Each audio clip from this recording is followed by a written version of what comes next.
This is a Hot Pie Original. This is a pretty interesting fight.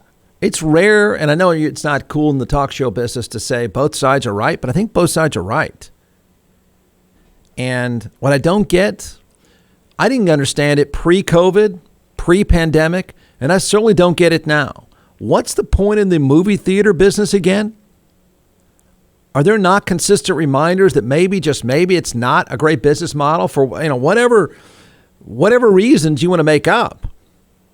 But she's right. The box office star is right. Then again, Disney is right. Both of them want to make the most money they can. One of them went out of their way to make the most money they could, and it made her mad. I think they're actually, I don't know the fine print, which is apparently this is about fine print and expensive lawyers, but what a fool to make your income predicated on the movie theaters. If you've been to a movie theater recently, nobody's there. Trust me. So what's the point?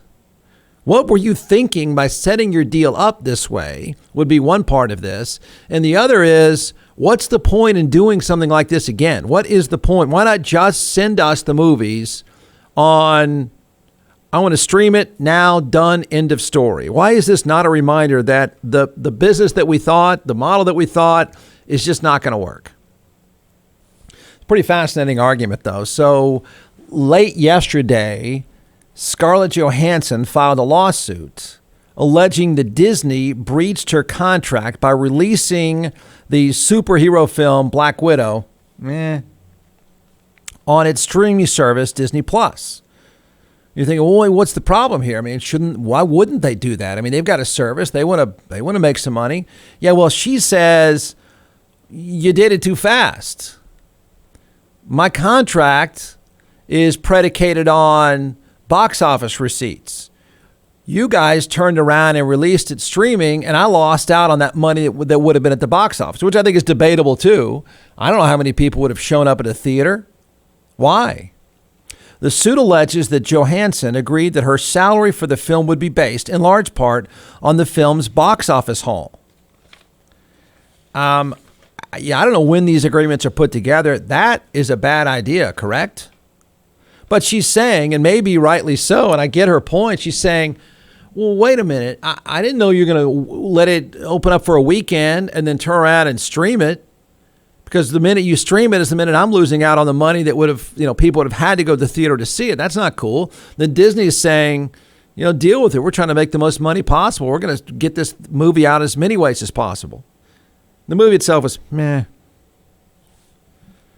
But it's a pretty cool fight. It's kind of a cool fight that I think would make us all end up in a place where it's going to the theater. The theater business cannot be a good model. Correct? If not, good luck to you. So I believe this is CNBC late yesterday. And she's suing them for $50 million. Because she's saying, I lost out on $50 million. And maybe she would have. I don't know. I don't know who's right about this. I just think the ultimate right answer is, isn't that business dead? I mean, do you need another reminder? If you're a lawyer anywhere, do you need another reminder? Do not build your business around people going to movie theaters. It's a pretty cool summary on CNBC that they paint the picture that both sides are saying we're right, and I think both of them might be. John McClellan is the co-founder and creator of ATX Hot Sauce in all 50 states, now in several retail outlets as well. So we're going to turn it over to the social media rock chef superstar, and we're going to walk through a few sauces and why you should buy. We've done beet heat, so we're second in line now for the tasting. Don't forget, everyone, go to atxhotsauce.com. So here we go. All right, so this one is our smoked habanero 5-pepper. We smoke habaneros with ancho, pasilla. Is that going to hurt? This one? No, Yeah. This one's actually really, really good. Okay. This is like your traditional tapatilla, but without the vinegar in it, right? And because of that fermentation process that we've talked about all the time. This one is great on sandwiches, pizzas, things like that. Great on hot wings. I think you're going to really like this one too, especially the smoky flavor with the adobe chipotle and the smoked habaneros. We actually smoked the habaneros before we... Does that go with the cab? This would not go with Cab. This would go with the great Chenin Blanc, though. I teed you up with that one. Yeah, yeah.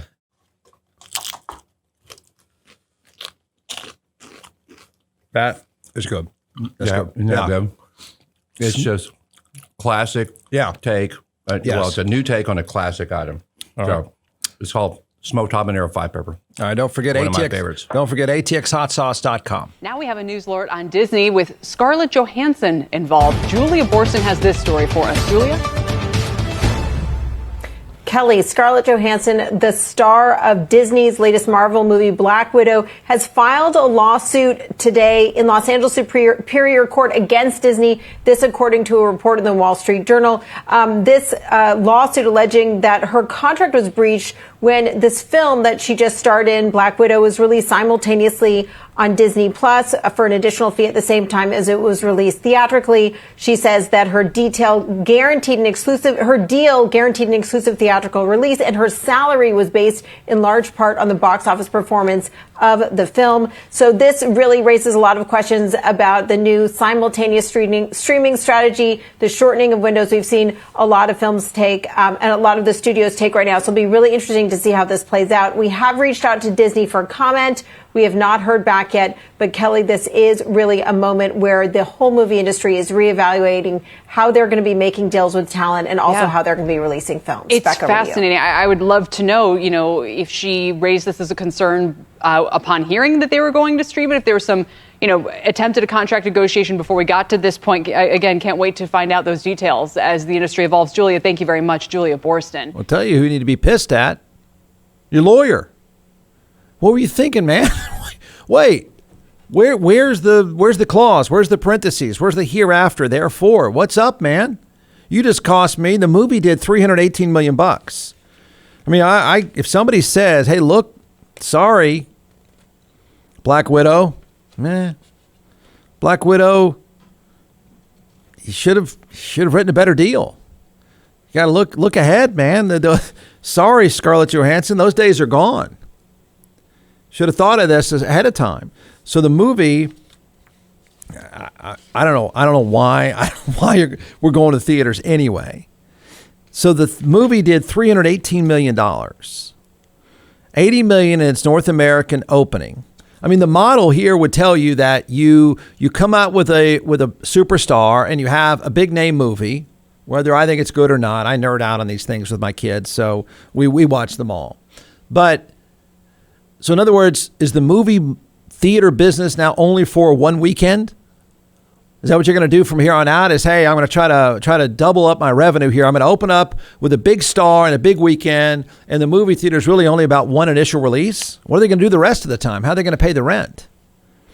So it's $80 million to open up. Then they stream it, as most of you know, $60 million globally on Disney Plus. Then it does $318 million worldwide. And of course, she's saying, I lost out on all that money that could have been funneled my way if you just would have left it in the theater. No, actually, no, we're not going. Or are we saying we would go, but Disney went ahead and sent it to us? So, I mean, this is one of those classic examples in business and strategic thinking. You really can't have it both ways. I mean, you're trying to a little bit and may pull it off in the short term. It's like any business saying, we're about, our position is this, we sell this and some of this stuff too. Why would I go to a theater? I mean, why would I do a deal with a company where I just have to go to the theater? Wouldn't this kill off the theater business itself? I mean, the incentive is then taken out. If the superstars start to realize, you know what, I'm not going to have anything built on the theater. I'm not going to have anything built on people going to the movie to pay $7 for the popcorn. I'm just going to have it straight to streaming. Or I'm going to have my contract say, whatever money you make, I get X amount. Period. Of course, that's what should have been done. That's who she's really mad at. I wonder if that person still has a job with her. Whoever wrote that deal up, she's probably fired them already. There goes $50 million for me. You're fired. From the Hot Pie Media Studios in Austin, Texas, it's the Jeff Ward Show. Listen at jeffwardshow.com.